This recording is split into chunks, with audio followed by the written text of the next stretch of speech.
Homework எல்லாம் முடிச்சிட்டேன், விளையாட போறேன். சரி சீதா, அம்மாட்ட மட்டும் சொல்லிட்டு போ. சரிப்பா, அம்மாட்ட சொல்லிட்டு போறேன். பாய். அம்மா, என் ஃப்ரெண்ட்ஸ் எல்லாம் பார்க்கல வெயிட் பண்ணிக்கிட்டு இருப்பாங்க. நானும் போய் விளையாட போறேன். சரிம்மா, இருட்டுறதுக்கு முன்னாடி வந்துரு.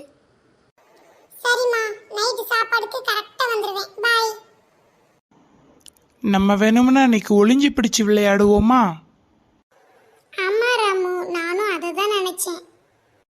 சரி, அப்ப நான் பட்டு வரேன், நீங்க எல்லாம் போய் ஒளிஞ்சுக்கோங்க. சரி சரி வாங்க, சீதா கண்ணை மூடி என்னட்டு நம்ம போய் ஒளிஞ்சுக்கலாம். எங்க போய் ஒளியனே தெரியலையே. என்ன, யாரையுமே காணோம்? எங்க போனாங்க எல்லாரும்? அம்மா சீதா, உனக்கு என்னாச்சு? நான் கல்லு தட்டி கீழே விழுந்துட்டேன். என் முட்டில அடிபட்டிருக்கு, எனக்கு ரொம்ப வலிக்குது. சீதா, நீ முதல்ல வீட்டுக்கு போய் மருந்து போட்டுக்கோ, அப்பதான் காயம் சீக்கிரமா ஆறும். ஆமா, ஜிம் சொல்றதுதான் சரி.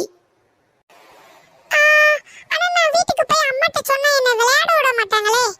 எனக்கு அடிபட்டுருன்னு சொல்லிட்டு விளையாடவே விடலனா இது அப்படியே ஆறிரும் நினைக்கிறேன். நான் வீட்டுக்கு போயிட்டு வரேன். நான் விளையாண்டு முடிச்சிட்டு வீட்டுக்கு வந்துட்டேன். என்ன இன்னைக்கு இவ்வளோ சீக்கிரமா வந்துட்ட? சரி, சாப்பாடு ரெடியா இருக்கு, வாங்க சாப்பிடலாம். என்னம்மா சீதா, ஒரு மாதிரி டல்லாவே இருக்க, சாப்பிடவே மாட்டிக்கிற? அதுவாப்பா, நான் பார்க்ல விளையாடுறப்ப கீழே விழுந்துட்டேன். என் முட்டில அடிபட்டிருக்கு, அது வலிக்குதுப்பா. இதையம்மா முதல்ல நீ சொல்லல. வா, நம்ம டாக்டரை போய் பார்த்துட்டு வந்துருவோம். நல்ல வேலை, இன்ஃபெக்ஷன் ஆகுறதுக்கு முன்னாடியே கூட்டு வந்துட்டீங்க.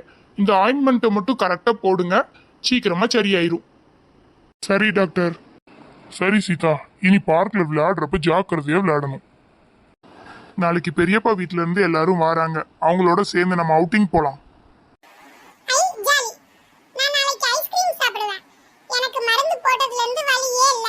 நான் இப்ப தூங்க போறேன். Good night. அதுக்கு தான் எதுனாலும் அம்மா அப்பாட்ட சொல்லணுங்கிறது. சரி, நானும் தூங்க போறேன். குட் நைட், காலையில பார்க்கலாம்.